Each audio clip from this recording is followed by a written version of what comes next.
Hoje a nossa terceira aula vai ser sobre os processos inflamatórios da articulação temporomandibular, chamados de artralgias.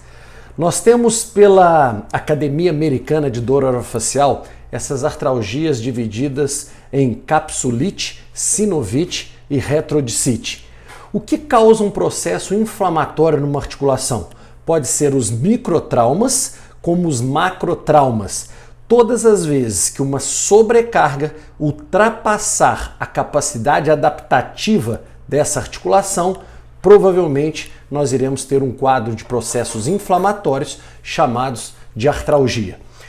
Para a gente separar isso de uma maneira bem didática, se a gente falar o que é uma capsulite, é uma inflamação da cápsula articular que nós sabemos, diante de um processo de exame clínico, que todas as vezes que existe uma inflamação na TM, que nós façamos a palpação desse polo lateral do côndilo e reproduz a dor. E esse paciente tem essa dor na abertura máxima, quando você alonga essa cápsula, ou uma lateralidade para o lado oposto, que você também alonga essa cápsula e reproduz essa dor do paciente, nós então fazemos o diagnóstico de capsulite.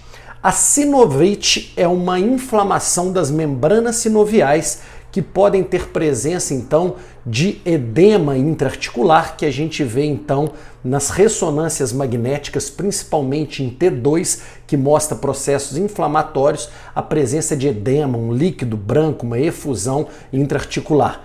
Quanto ao diagnóstico diferencial, a capsulite e a sinovite são entidades únicas de diagnóstico e tratamento. Ou seja, se você faz o diagnóstico de capsulite ou de sinovite, você vai estar tratando as duas com medicações anti-inflamatórias, aplicações de laser na articulação, mudanças comportamentais, uma dieta mais pastosa, processos de fisioterapia, a gente consegue então controlar muito bem esses pacientes. E quando o bruxismo estiver presente, é importante que esse paciente então faça o tratamento baseado no controle desse bruxismo, com placas estabilizadoras para usar durante o sono e evitar tocar os dentes durante o dia.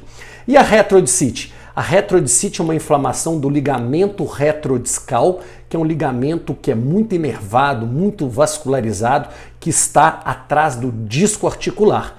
E isso também pode ser causado, esse processo inflamatório, por um macro ou um microtrauma, como deslocamentos do disco, principalmente o deslocamento do disco sem redução, que nós iremos falar amanhã, ou mesmo por um trauma onde você leva uma pancada no queixo em direção posterior.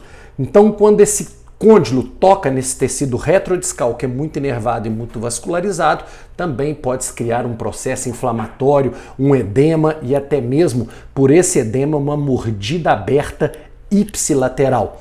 Como que nós fazemos esse diagnóstico clínico, então? Testando essa estrutura que está inflamada. Como? Empurrando o queixo de anterior para posterior e também fazendo lateralidades para o mesmo lado, onde o côndilo também pode tocar nesse tecido retrodiscal. A melhora desses pacientes são feitas também com anti-inflamatórios não esteroidais, aplicações de laser, fisioterapia, controle da dieta e, quando estiver também associado o bruxismo, com as placas estabilizadoras. E aí a minha sugestão é que sejam placas mais espessas para a gente abrir esse espaço articular e não comprimir esse tecido retrodiscal. Espero que essa dica tenha sido bem importante para vocês quanto a esses processos inflamatórios.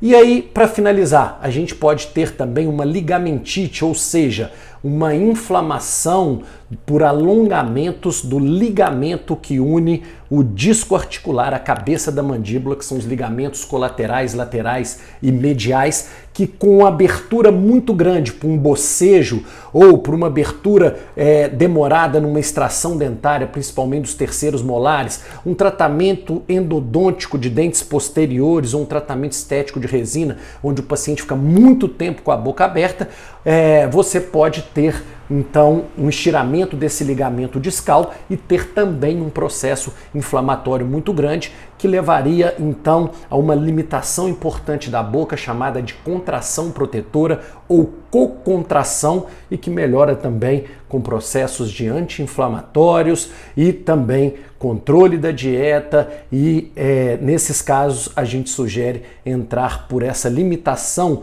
muscular com um relaxante muscular para a gente evitar outros tipos de patologias musculares, ok? Então fica a nossa dica sobre as artralgias da TM e amanhã nós estaremos com outra aula sobre deslocamentos do disco articular.